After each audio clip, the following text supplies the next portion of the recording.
Greetings, folks. Today's video is a replay of a match in my Kamikaze. I am divisioned up with Jimijaz in the Nicholas and Tanker in the Oktyabrsaya Revolutsia. We are in a domination match on Shards, and we have been positioned in the south side of the map for our starting position, so Jim and I will head to Alpha to cap. And early on, we will recommend our other destroyers head to Bravo. Generally, my experience has been that teams that start on the south side should not attempt to contest Charlie. They tend to have difficulty taking and holding that cap, since the north side tends to be closer to Charlie. So you'll see here a few times here that will remind people and ping them on the map to head to Bravo. Now, when we head to Alpha, it's not uncommon that teams that start on the north side also send ships to Alpha. That isn't always the case. So Jim and I are going to be a little bit cautious about how far we poke ourselves out into Alpha until we know what the exact direction is of the team.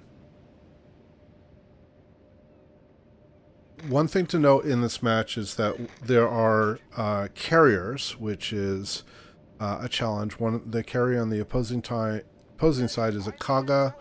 Our carrier is a Ranger.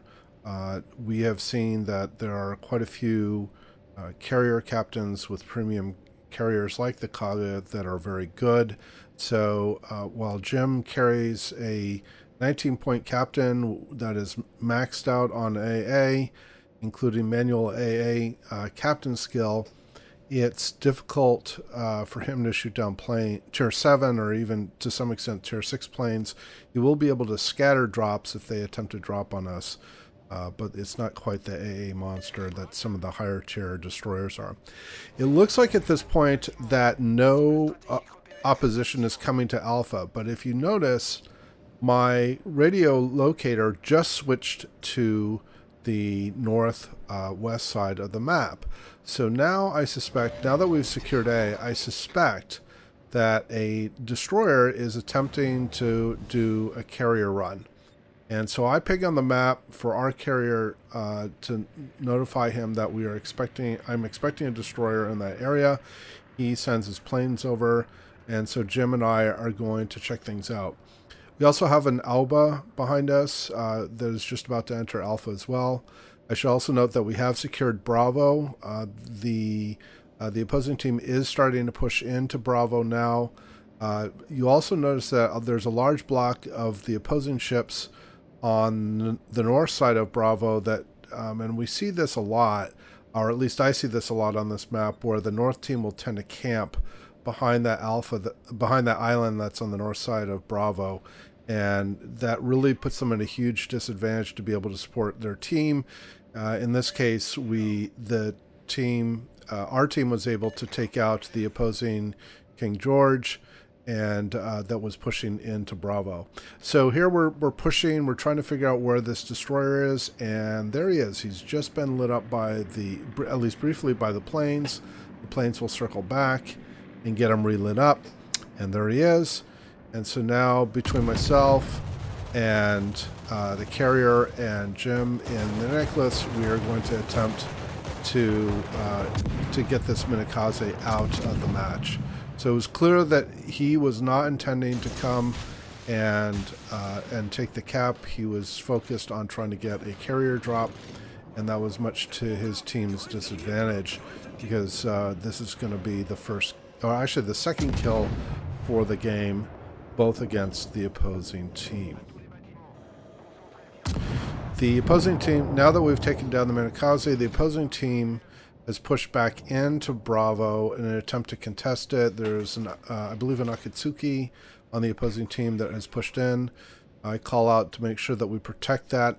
I'm a little worried that we have a couple of destroyers, the Akatsuki that is at Echo 7, and a Nicholas that's not far behind him, they're trying to push north towards Charlie. And in these domination matches, if you are able to gain 2 cap points hold them and keep relatively even on the ship count, you generally have a big advantage. That there's not a need to push toward the other cap.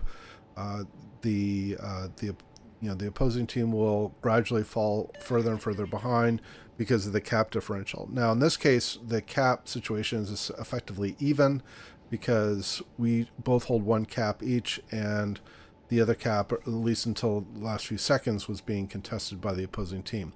Now, again, as I suspected, or as I was concerned, the Akatsuki that had pushed north towards Charlie has been removed from the game by the Mahan, and our carrier has been sniped by the opposing carrier. So we originally looked like we were in relatively good shape. We took out the first two ships in the game. So, but now the ship count is even, and we've in fact lost our carrier.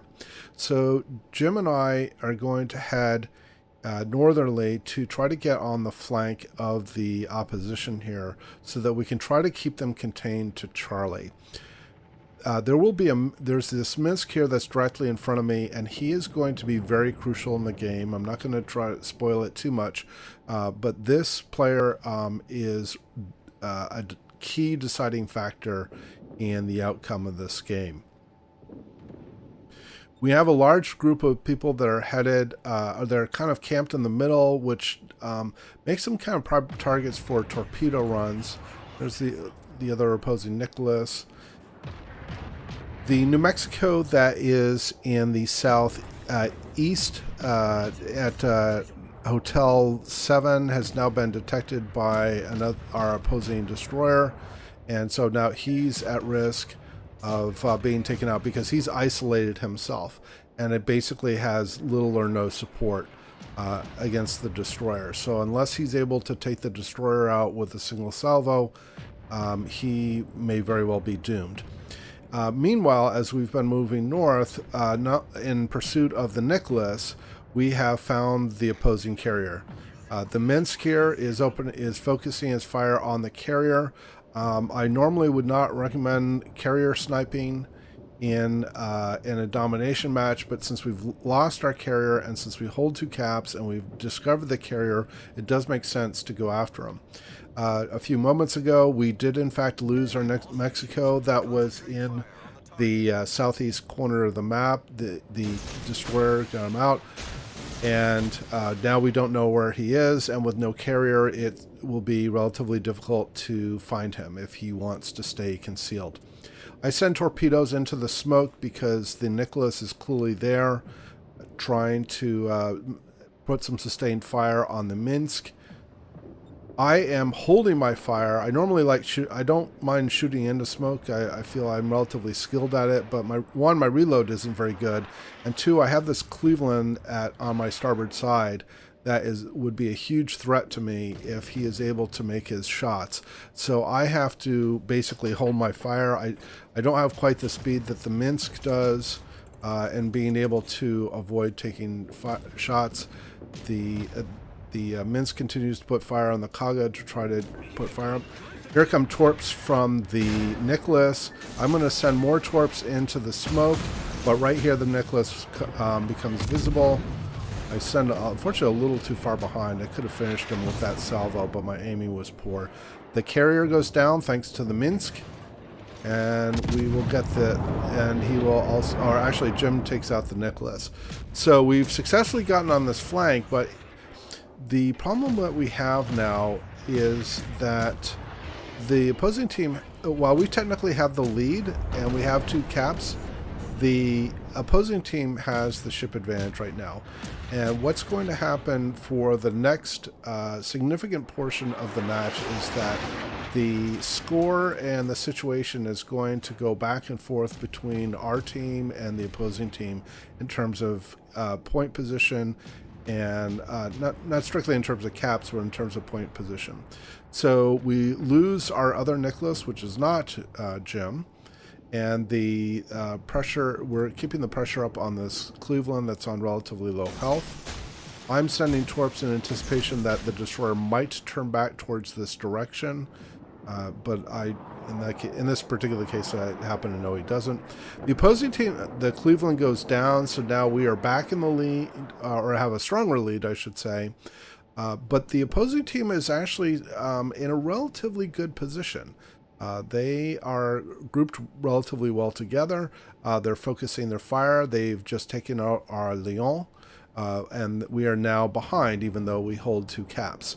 I'm coming down to attempt to try to intercept a destroyer that might come in here, as well as to prevent their attempt to take Bravo. Oops, I run into the Alba, and this was entirely my fault because I was so focused on trying to intercept the destroyer. I also was a little bit risky here because I ended up sending torpedoes that could have hit him because I was too focused on the destroyer. So that was entirely my fault. And there is the Mahan. So again, we are technically ahead, but now the opposing team has moved as a group into Bravo. So they're doing a good job sticking together. We're trying to get this Mahan out of the match. There are more torpedoes that he has sent. I think our Alba here, frankly, as much as I appreciate his support, he's a little too far out in front. I'm now at risk because this Nicholas has now showed up. I need to smoke so that I stay concealed and not be a threat to the... be threatened by the Nicholas. He gets a couple of shots on me. And we take him out. So again, there's the Mahan. I call it out that we need to get him down now that he's visible. Battleships continue to press in on Bravo. Again, the Mahan does go down thanks to the Minsk. The Minsk again has been really crucial. He's finished off the carrier, the Cleveland, and at least the Mahan. He ends up with 4 kills in the game if he hasn't gotten his 4th kill already. In fact, I know that he doesn't. So a little bit of a spoiler alert. This Alba is trying to make a torp run. Now, I make a very controversial decision here to send torpedoes. I honestly did not expect the Alba to turn in toward the battleships to expose himself like this. I was fortunate that none of my torpedoes hit. He does get a set of torpedoes off, but at the cost of his life. He does manage to get a battleship down. We are technically in the lead still. However, we have no caps now. The other Akatsuki on the opposing team has gotten into Alpha. He finishes off Jim. Jim just didn't have the health to fight the Akatsuki. So now the Akatsuki is going to get Alpha from our team. We are getting Charlie. The Minsk went to Charlie to cap that, and we'll get that in a moment. But now the situation is that while we technically hold a lead, the opposing team is going to take 2 caps, and they have 4 ships to our 2. So I clearly would be easy fodder for 3 battleships. So my goal here is to try to maintain some distance and get these battleships out of play. I make a choice here that was probably not hindsight was not the right decision. I went on the south side of this island that's on my port side, and I get detected here in a moment. I get too close to this New York that's coming in on the east side of Bravo. So I realize this is about to happen, so I speed boost to try to minimize the amount of time that I'm detected. There is the detection. I don't have smoke for another 15 seconds. I get more torpedoes on the battleships that are in Bravo, but they have now taken the cap. The Minsk realizes that the Colorado has taken torpedoes, going to try to set some fires, but both of the battleships over here have now targeted me. I need to get out of detection, which I do. And then another thing when I look at the replay is I realized I should have dropped smoke here for the Minsk so that he could